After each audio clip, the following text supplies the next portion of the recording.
Basic के तौर पर विटामिन के बारे में बेसिक मालूमात दूंगा कि विटामिन कौन से विटामिन क्या नाम है, उसको कहाँ से मिलता है और उससे उसकी कमी से कौन सी बीमारी होती है। तो आप बेसिक तौर पर हम आज विटामिन और विटामिन कहाँ से मिलता है उसको जानेंगे। तो सबसे पहले विटामिन ए, और विटामिन ए का नाम है रेटिना।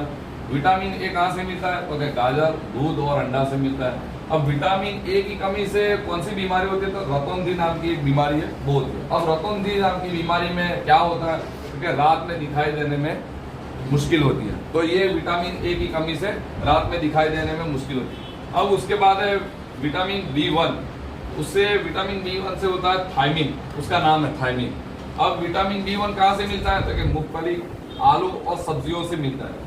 अब विटामिन बी1 की कमी से कौन सी बीमारी होती है? बेरी बेरी में क्या होता है? थकान और कमजोरी और भूख न लगना। उसके बाद है विटामिन बी2। विटामिन बी2 का नाम है राइबोफ्लेविन। अब वो कहाँ से मिलता है विटामिन बी2? तो अंडा, दूध और सब्जियां।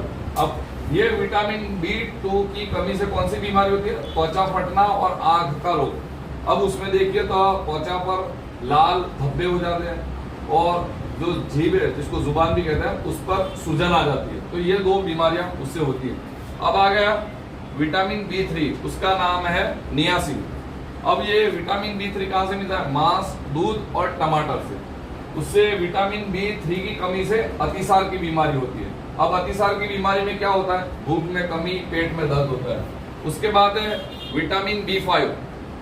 विटामिन बी5 का नाम है पेंटोथेनिक अम्ल। अब वो कहाँ से मिलता है विटामिन बी5? तो मांस, मूंगफली और आलू। अब विटामिन बी5 की कमी से होता है पैलाग्राम में क्या होता है? बाल सफेद होना और मंद बुद्धि हो जाना, यानी कम समझना। उसके बाद है विटामिन बी6। विटामिन बी6 का नाम है पायरोडॉक्सिन। वो कहाँ से मिलता है? तो दूध और मांस से मिलता है। विटामिन बी6 की कमी से कौन सी बीमारी होती है? एनीमिया। अब एनीमिया में क्या होता है? मुंह या जीभ पर घाव हो जाना या फिर जी मचलना। उसके बाद है विटामिन बी7, उसका नाम है बायोटीन। अब वो बी7 कहाँ से होता है? इस गेहूं और अंडा से मिलता है। अब उसकी विटामिन बी7 की कमी से बालों का गिरना और चर्म का रोग होता है। अब उसमें कौन सी बीमारी? बालों का झड़ना, नाखून कमजोर हो जाना, इस तरह की बीमारी होती है। उसके बाद है विटामिन बी11, उसका नाम है फॉलिक एसिड। अब ये विटामिन बी11 कहाँ से मिलता है? दूध, मांस और अंडा। अब विटामिन बी11 की कमी से कौन सी बीमारी होती है? एनीमिया कारक। अब उससे क्या होता है? शरीर में खून की कमी होती है, थकान होती है, कमजोरी